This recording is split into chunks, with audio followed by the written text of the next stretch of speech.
वादी वादी घूमूं, तेरा कोना कोना चूमूं, तू मेरा दिल बर जान, तू मेरा पाकिस्तान। मैं हूं मोहम्मद नूरुल हसन और इस्लामाबाद हमारा कैपिटल जो दारुल हुकूमत है वहाँ मौजूद हूँ, कॉन्स्टिट्यूशन एवेन्यू पे। एक रोशन दिन है इस्लामाबाद का, सर्दी रात में बहुत ज़्यादा होती है, लेकिन ये धूप की तमाज़त जो है ये बड़ा आपको तवाना करती है। सो हमने ये सोचा कि 71 वर्षों का अब चूँकि नए साल की आमद है तो किसी ऐसी शख्सियत से मिला जाए, अ वेरी सीजन पर्सनैलिटी, जिन्होंने हुक्मरानों को, वज़ीर आज़म को, मुख्तलिफ सदूर को बहुत करीब से देखा है, उनके साथ काम करने का मौका मिला है। तो हम इस रोशन दिन में उनसे मिलें और उनसे बात करें और जानें कि वो क्या सोचते हैं, क्या देख रहे हैं। पाकिस्तान, नया पाकिस्तान, तब्दीली सरकार, एहतसाब, इनकलाब, हम किस तरफ जा रहे हैं। आज हम देखेंगे जनाब रोहिदाद खान साहब को और जानेंगे उनके ख़यालात हमारे और आपके पाकिस्तान। साल 2018 भी रुखसत हो रहा है, कितना डिसाइसिव ईयर आप इसको देखते हैं पाकिस्तान की पॉलिटिकल हिस्ट्री में, ख़ास तौर पे इस साल को? ये मेरा अपना ख्याल है जी कि पाकिस्तान, अल्लाह ताला ने पाकिस्तान को एक और मौका दे रहा है। ये जो नवाज शरीफ कन्विक्ट हुआ है जी, वो करप्शन, मेगा करप्शन दोबारा है जी, और जरदारी कन्विक्ट होने वाला है जी। JIT की रिपोर्ट आ गई जी। इन दोनों ने मिल करके पाकिस्तान को तबाह किया है जी। They have looted and plundered Pakistan. ये गरीब मुल्क है इसी, और मैं तो हैरान हूँ किस तरीके से इन्होंने लूट प्लंडर किया है जी। फेक कंपनी, फेक अकाउंट्स और क्या ये समझ में नहीं आता। ये एक्सपोज हो रहे हैं जी। अब ये बहुत बड़ी डेवलपमेंट है। ये बहुत बड़ी डेवलपमेंट देखते हैं, ये बहुत बड़ी डेवलपमेंट है। पाकिस्तान बच गया है जी, पाकिस्तान बच गया है जी। लेकिन रियाज साहब, जब बात हो रही थी कि वो जो पॉलिटिकल वैक्यूम आ जाएगा, खला आ जाएगा अगर ऑपोजिशन के, तो आप ये जब जेल जाएंगे, अडियाला जेल या कोट लखपत जेल में चले जाएं, उसके बाद और लोग निकल आएंगे जी, और लोग यंग लोग निकल आएंगे। सिंध में तो इसने बिल्कुल काबू किया हुआ है, कोई मुखालिफत नहीं कर सकता है। वो बेनज़ीर के साथ शादी की हुई है इसी जी। अच्छा, तो मैं कहता हूँ ये जो चले जाएं, उसके बाद एनवायरनमेंट ठीक हो जाएगा, पॉलिटिकल एनवायरनमेंट जी। Younger people will come up, वो पाकिस्तान को बचाएंगे जी। इनके होते हुए कभी नवाज शरीफ की बारी और कभी फिर जरदारी की बारी जी। मैंने इसको देखा, मैं 1963 में कमिश्नर कराची जी, तो हाकिम अली मुझे कहता था इसका वालिद, खान साहब बड़ी अच्छी फिल्म आई है बम्बिनो सिनेमा में, आप आए। मेरे और काम बहुत थे। आपने कभी देखी थी फिल्म या नहीं? किधर कभी इत्तेफाक हुआ था आपको फिल्म? मैं बताता हूँ जी आपको। तो एक दफ़ा जो इसने बहुत मुझे इंसिस्ट किया, तो एक दफ़ा मैं गया जी। He was waiting on the steps of Bambino cinema to receive commissioner Karachi. तो मैं उससे जा रहा था, तो मुझे कहता है, सर ये जो सामने एक टिकट घर है, इसमें जो लड़का बैठा हुआ है ये आसिफ अली है, मेरा लड़का जी। I saw him in the ticket घर। बॉक्स ऑफिस बुकिंग ऑफिस जो होता है जी। ठीक। और पुलिस वालों ने बाद में मुझे बताया, स्पेशल ब्रांच वालों ने, कि ये ब्लैक टिकटों में भी ब्लैक करता है। जब बेनज़ीर से इसकी शादी हुई तो मैंने कहा ये जो है भुट्टो फैमिली के लोग, मैंने कहा ये पढ़ी लिखी औरत है, ये इसने क्या किया है, इसके साथ कैसे शादी की है? वो हमारे साबिक सदर पाकिस्तान। अच्छा देखें ना जी। अच्छा, बेनज़ीर की वजह से सदर पाकिस्तान बन गया। बेनज़ीर, शी वाज अंग्रेजी में besotted by him. She refused to hear one word against Asif Zardari जी। मैं इनको बताता था जब गुलाम इसा खान प्रेसिडेंट थे जी, और वो केयर टेकर गवर्नमेंट बन रही थी, अब बलख शेर Mazari care taker prime minister, तो हम दोनों को कहा कि तुम जाओ बीवी से लिस्ट ले आओ कि मिनिस्टर कौन होंगे। तो बीवी को हमने कहा, शेरपाव भी वहाँ था, तो वो लिस्ट वगैरह बना रहे थे। वो 15-20 मिनट के बाद बीवी ने लिस्ट दी। मैं था और Anwar Saifullah. Top of the list was Asif Zardari ji, caretaker ministers में, केयरटेकर गवर्नमेंट में। और फिर ओथ भी लिया था उन्होंने। हाँ, तो मैंने कहा तो बीवी, ये प्रेसिडेंट इसको कैसे इसकी स्वेयरिंग इन करेगा? उसने तो इसको ट्राई किया है for corruption. You know how she reacted? She broke down and started crying. Oh my God. And she said, अगर आसिफ को गवर्नमेंट पे आप नहीं शामिल कर रहे हैं तो मैं अभी प्रेस कॉन्फ्रेंस बुलाती हूँ और गुलाम इसहाक खान के साथ जो भी हमारा है वो ख़त्म हो गया है। इस चीज़ वो जाने और नवाज शरीफ जाने। ये उनकी मोहब्बत थी आसिफ अली ज़रदारी साहब के साथ? बिल्कुल बिल्कुल, बिसॉटेड जी। मगर मैं दूसरा बताऊँ आपको जी, मैं लंदन में था तो मुझे कहने जगह पे अस्पताल में मिले, एक मेरा जानने वाला था, तो उसने मुझे कहा बीवी भी आ रही है। बीवी जब आ गई, मुझे देखा तो कहने लगी, कोट आपके साथ मैंने लड़ाई लड़नी है। अच्छा, ये बताइए कि लड़ाई कहाँ लड़ें? अच्छा, ठीक। मैंने कहा बीवी जो जहाँ आपकी मर्जी हो। मैंने कहा ये बीवी आपका प्रॉब्लम क्या है? मैं क्यों मेरे साथ लड़ाई लड़ना चाहती है? कहती है, इन योर बुक आपने लिखा है कि आसिफ इज़ मिस्टर 10%। मैंने कहा बीवी वो तो तमाम दुनिया कहती है, तो मैंने क्या यानी जुर्म किया है इसी की? She refuse to hear one word against.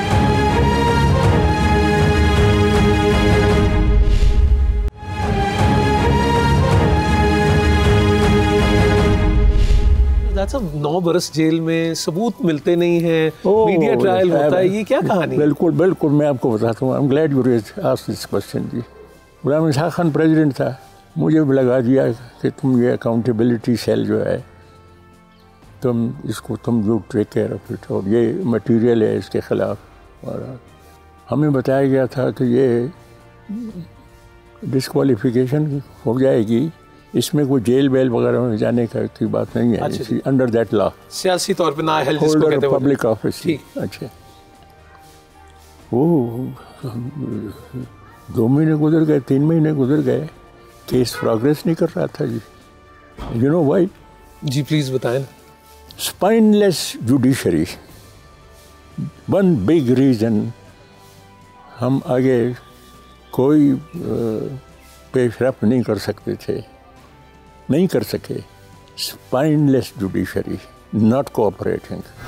मैं आपको एक बताऊं जी, एक केसेस जो थे, कुछ पेशावर में थे हाई कोर्ट के सामने, कुछ लाहौर में थे और कुछ कराची में थे जी। तो कराची लाहौर वाला है, उन्होंने प्रोसिक्यूशन हमारा एविडेंस वगैरह सब कुछ आ गया, क्रॉस एग्जामिनेशन एवरीथिंग। उसके बाद रेस्पोंडेंट बीवी बस the respondent, she had to come and appear in the court. और कोर्ट कहे कि ये एविडेंस आपके ख़िलाफ़ है, आप क्या कहना चाहती हैं? दैट्स लीगल रिक्वायरमेंट थी कि वो आ जाए। कभी एक बहाना, कभी दूसरी बहाना, कभी एक बहाना, कभी दूसरी बहाना, वो नहीं आती थी। कोर्ट भी कहे कि भाई Aitzaz Ahsan by the council कि ये नहीं आएगी तो फिर हम कुछ और करेंगे। तो उसने कहा जी अगली तारीख पे आ जाएगी। हम बड़े खुश हुए, चलो अगली तारीख 10 बजे। बीवी तो नहीं थी। Nahid Khan entered the court. अच्छा जी। And she said, Bibi has developed a gynae problem in Karachi, and she has taken off for Los Angeles early this morning. The court was in not able to secure her presence even once. Even once. ये हालत थी जी। Number 1 जी, spineless judiciary जी उस वक़्त की। ये तो हमारा क्या काम है, ये तो कल पावर में आ जाएगी और ये हो जाएगा वो हो जाएगा, फिर हम क्या करेंगे इसी। सो ये जो जुडिशल इनकलाब आ गया था, ये उससे पहले की बात है जी। इफ्तिखार चौधरी साहब की उससे पहले, इफ्तिखार चौधरी साहब की वजह से, बहाली तहरीक से पहले, जिसमें मैं शामिल। आप तो बहुत अच्छा रावल दस्ते में। दूसरी बात which is very relevant and proved, जो सब लोग कह रहे हैं जी, नवाज शरीफ इन पावर हो तो आपस में फैसला था कि I will take care of you Zardari, Zardari in power हो तो I will take care of Nawaz Sharif. जिस ये जो बात मैं कर रहा हूँ, Nawaz Sharif was in power, he was the prime minister जी, नॉट इंटरेस्टेड। तो मैं गया वो प्रेसिडेंट के पास, मैंने कहा गवर्नमेंट को इंटरेस्टेड नहीं है और आप जो है इसके पीछे लगे हुए हैं, इसी जरदारी के पीछे और बेनज़ीर के पीछे। Government is not interested. Government support हमको न करे तो हम कैसे कामयाब हो सकते हैं। उसने चौधरी शुजात को बुलाया। चौधरी शुजात ने मुझे कहा कि मेरे साथ सुबह नाश्ता करें, we will discuss this matter. मैंने उसको कहा था, तो वी मेट। चौधरी साहब ने मुझे कहा court. He went to Nawaz Sharif. Nawaz Sharif ने फिर मीटिंग बुलाई कि भाई क्या रुकावट क्या है जी। चौधरी शुजात टोल्ड हिम, ओ जी इन ठेठ पंजाबी, ये कल आ जाए पावर सानू उल्टा लटका देसी।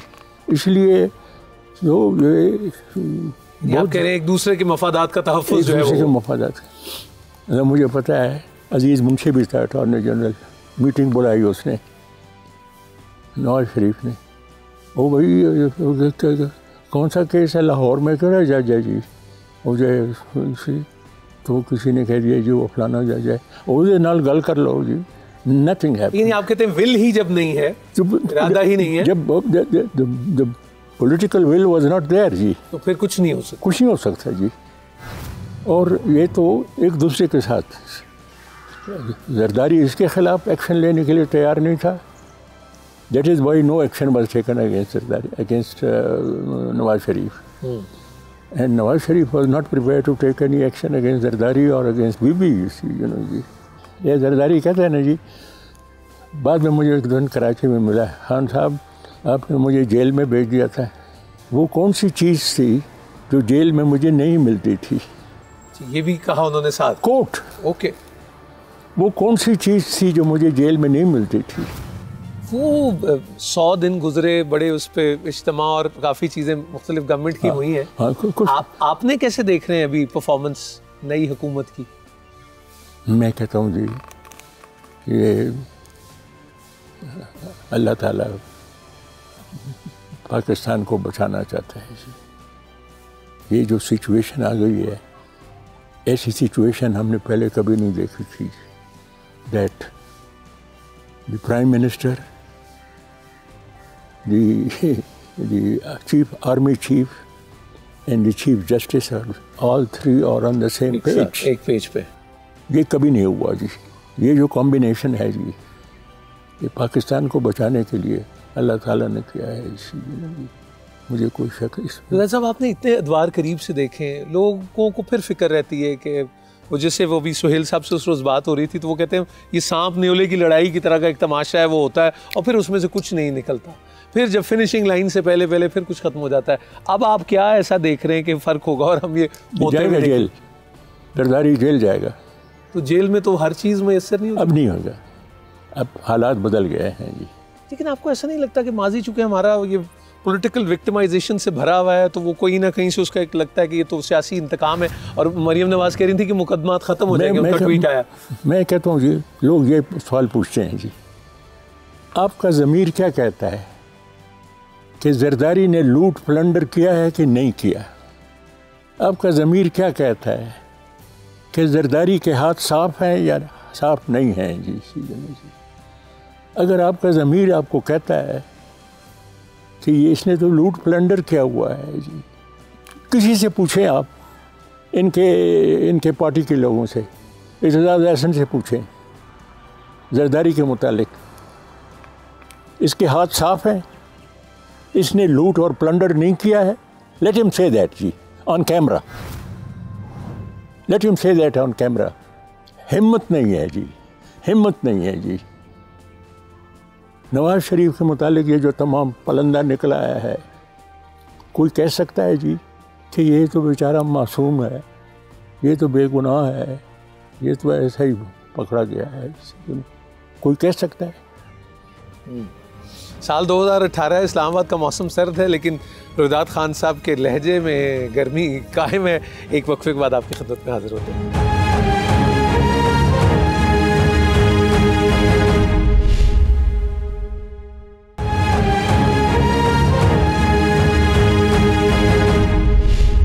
राज साहब, मुझे ये बताएं कि जो तालीमी निज़ाम है हमारा, जहाँ से तरबियत होती है सारी, उसमें बहुत सारे मसाइल हैं।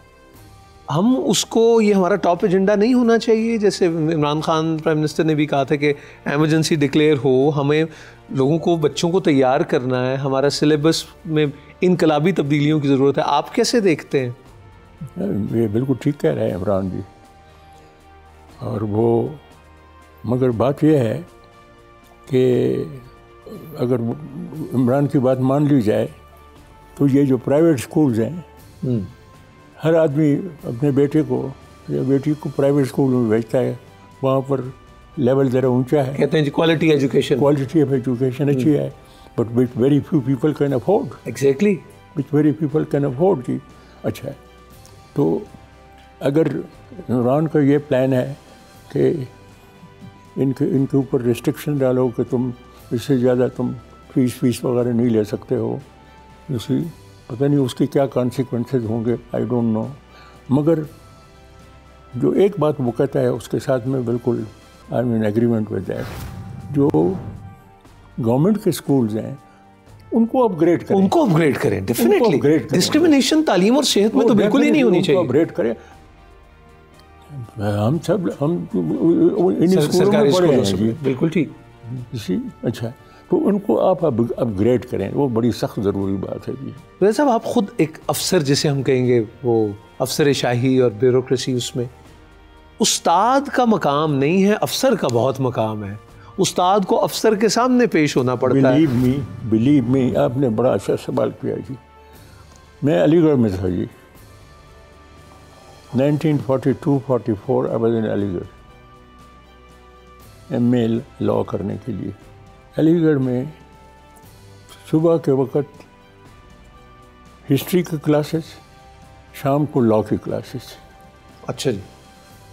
And in 2 years you got 2 degrees जी। 1942 की बात आप कर रहे हैं? 42 की बात कर रहा हूँ, ठीक, 42 की बात कर रहा हूँ। मगर आप देखें जी, जो मैं आपको बात बताना चाहता था, professor Halim pro vice chancellor था अलीगढ़ में, अलीगढ़ यूनिवर्सिटी। वो हिस्ट्री हमें क्लास लेता था, तो वहाँ पर यूनिफॉर्म बड़ा स्ट्रिक्टली वो था, ऑब्जर्व करते थे। तो रूमी टोपी पहननी पड़ती थी, तो ख़ासकर प्रोफेसर हलीम की क्लास में। तो मगर ये परमिशन थी कि आप क्लास अगर हो रहा है तो आप टेबल के सामने, टेबल के ऊपर अपनी रूमी टोपी आप रख सकते हैं, लेकिन उसका होना ज़रूरी। तो इतने में प्रोफेसर हलीम ने कहा, put on your Rumi cap. तो मैं, रूमी टोपी जो थी वो, उसको मैं खींच रहा था, साइज उसका वो था, कुछ और था। अच्छा। तो मुझे कहता है हलीम साहब,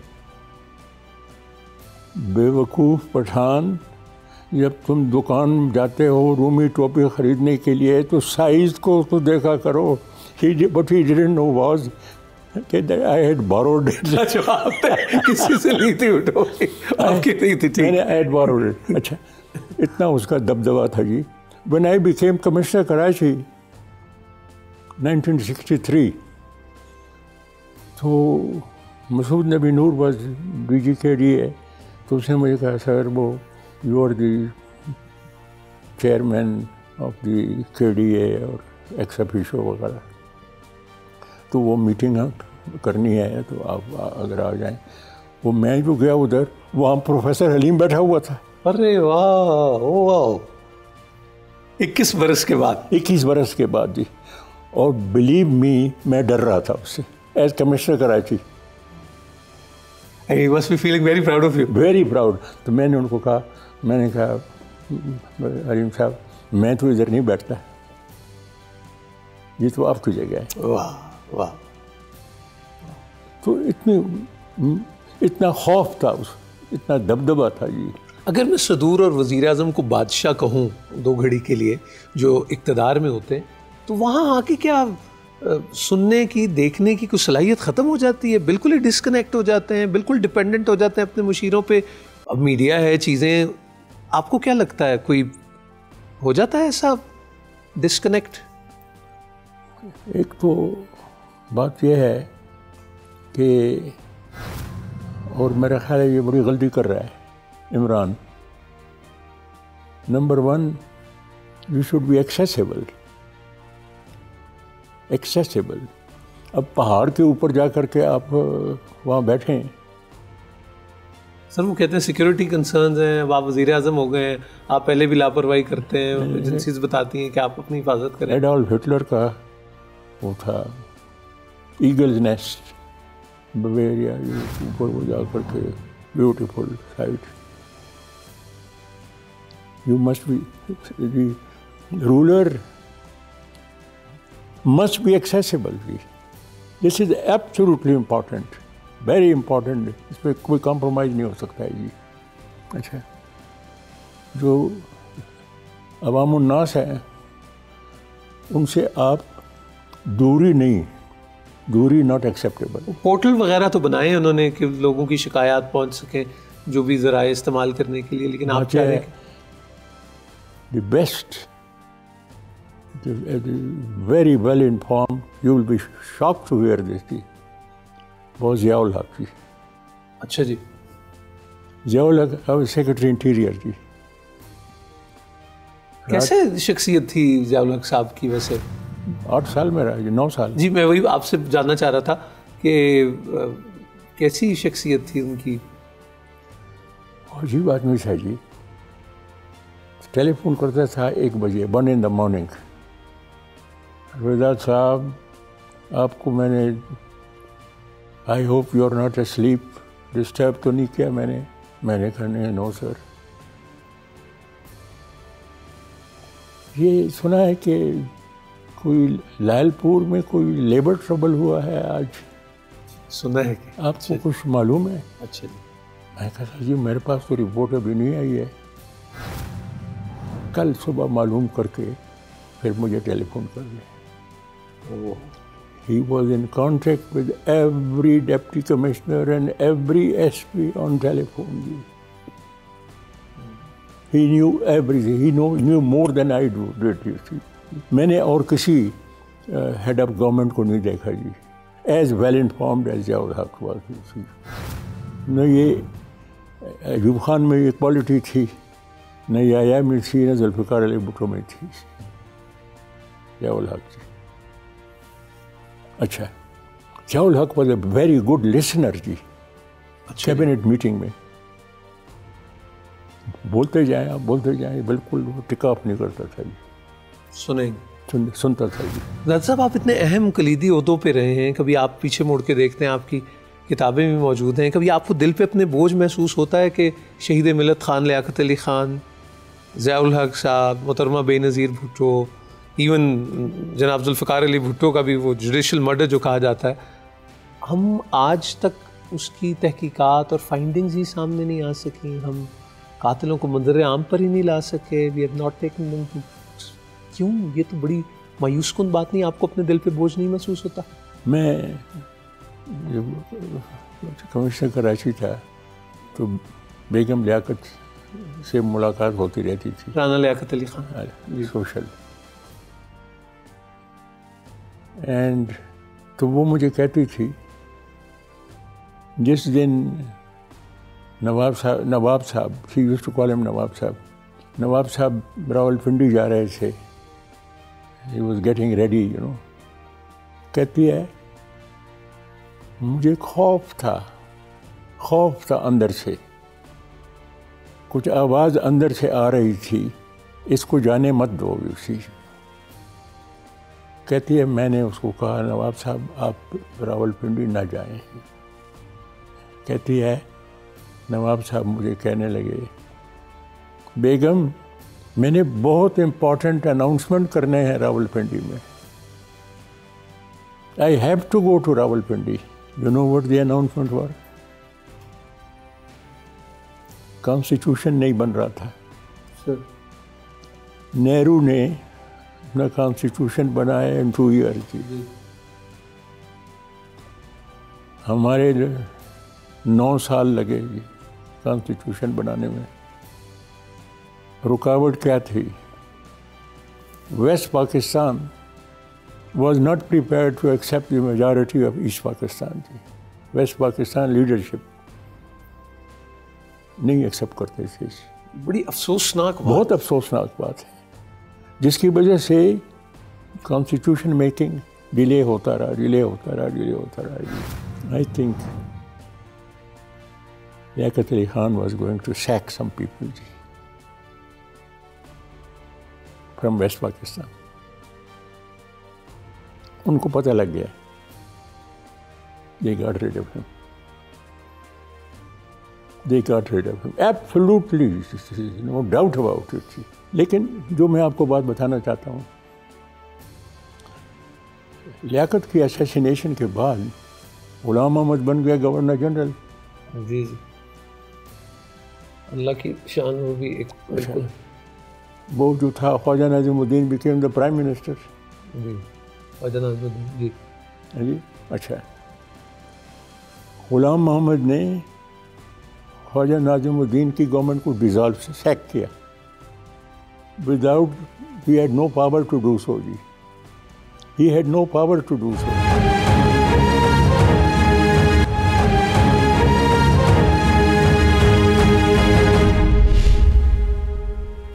मैं अगर आज आपसे ये पूछूं कि कौन से वो काम हमें हैं जो 2019 में करने हैं और कौन से काम हमने 2019 में बिल्कुल नहीं करने, बतौर कौम के, बतौर इदारों के, नया साल आ रहा है, क्या करना है, क्या हरगिज़ नहीं करना, प्लीज़ बताइए। मेरा अपना ख्याल है जी, ये जो क्रूसेड शुरू हुआ है अगेंस्ट मेगा करप्शन, ये तो जारी रहना चाहिए जी। ठीक है जी, जारी रहना चाहिए जी। एहतसाब का सिलसिला बिला तफरीक जारी रहना चाहिए जी। अच्छा, वो चाहे किसी पार्टी में भी हो, हुकूमती पार्टी में भी हो, उनको कैफरे किरदार तक पहुंचना बिल्कुल चाहिए। बिल्कुल ठीक है। एक चाइनीज सेइंग है, the fish begins to rot from the head first. तो आप शुरू करें हेड से, सही, नीचे गिरदावर पटवारी की फिक्र न करें जी। और बेरहम हो, ये अगर नजर आना चाहिए। ओ डेफिनेटली जी, डेफिनेटली। देखिए ना जी, जब head of government, head of state वो करप्ट हो जाए, उस मुल्क का क्या मुस्तकबिल है? उस मुल्क का क्या मुस्तकबिल है? वो तो जो हमारे दुश्मन है, all they have to do is everybody has a price, without firing a single shot वो पाकिस्तान के ऊपर कब्जा कर लेंगे। ये मरज़ पहले नहीं था जी, ये मरज़ पहले नहीं था जी। मिस्टर जिन्ना वॉज इनकरप्टेबल जी, न उसको अंग्रेज करप्ट कर सका, न उसको हिंदू करप्ट कर सका जी।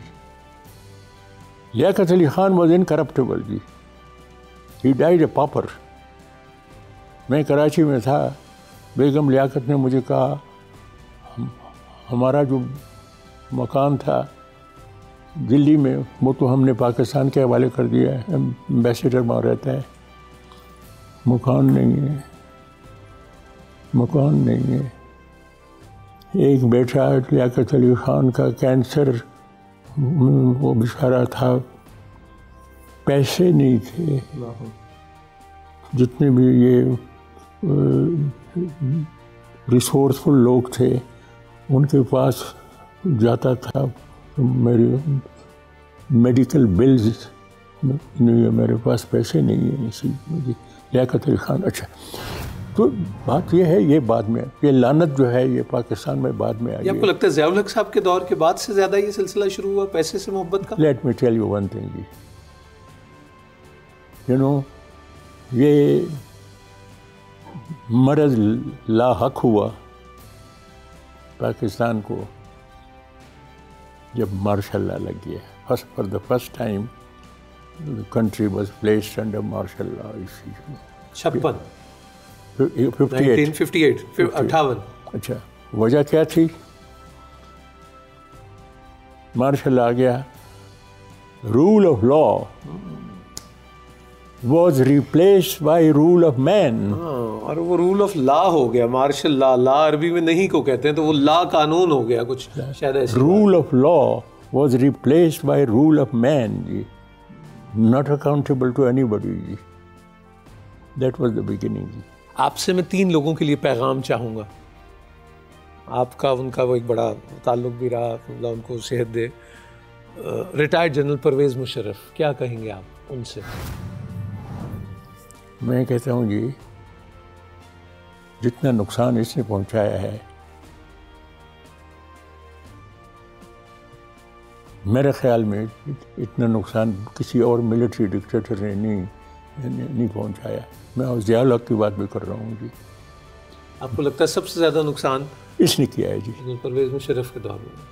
हमारा ख्याल था कि ये फ्यूडल लैंडलॉर्ड नहीं है, तो ये रिफॉर्म करेगा। मैंने इसको कहा, मैंने कहा जनरल साहब, no country in the world has made any progress without radical agrarian reform. This is the lesson of history जी। वो मुझे कहने लगा, this is not our problem, this is not our. बड़े मायूस हुए होंगे आप जब ये सुना होगा? मैं बहुत, ये जाहिल आदमी है, इसको कुछ पता ही नहीं है। इसी 1943 में कायद ने कहा, रिकॉर्डेड है ये, if Pakistan is going to be controlled by feudal landlords and big capitalists, I will not have this Pakistan. I will not have this Pakistan. Number 1 ji. Number 2, जो उसने रेडियो ब्रॉडकास्ट किया America के लिए, first radio broadcast, उसने कहा, कायद ने कहा, constituent assembly बैठी हुई है, वो पाकिस्तान का कॉन्स्टिट्यूशन वो बनाएगी, but I can tell you one thing, Pakistan will be a sovereign country, Pakistan will be a democratic country, Pakistan will be a progressive country, Pakistan will not be a theocratic state।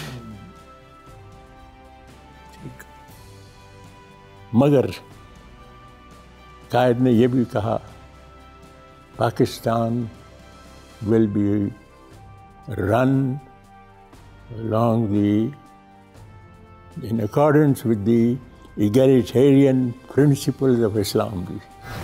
ये बहुत बड़ी बात है, सोशलिस्टिक बात कर रहा है। सही। अच्छा जी, बिलावल भुट्टो जरदारी से क्या कहना चाहेंगे? अल्लाह को मैं कहता हूँ जी, जिस मुल्क का है, यानी वो जो है, इसकी क्या क्वालिफिकेशन है? नौजवान क़यादत तो है, यानी नौजवान तो और भी बहुत हैं, दे डोंट बिकम, पार्टी के हेड तो नहीं बन सकते हैं बेचारे। ये ऐसा है कि एक बड़ा दरख्त हो, उसके नीचे कोई आप कोई और प्लांट लगा दें तो वो तो ग्रो नहीं करेगा। ये बिलावल की ट्रेजेडी ये है, his father Zardari. Maryam Nawaz perhaps इसमें मेरा अपना ख्याल है, मरियम की वही पोजीशन है जो बेनज़ीर की थी after the death of Mr. Bhutto।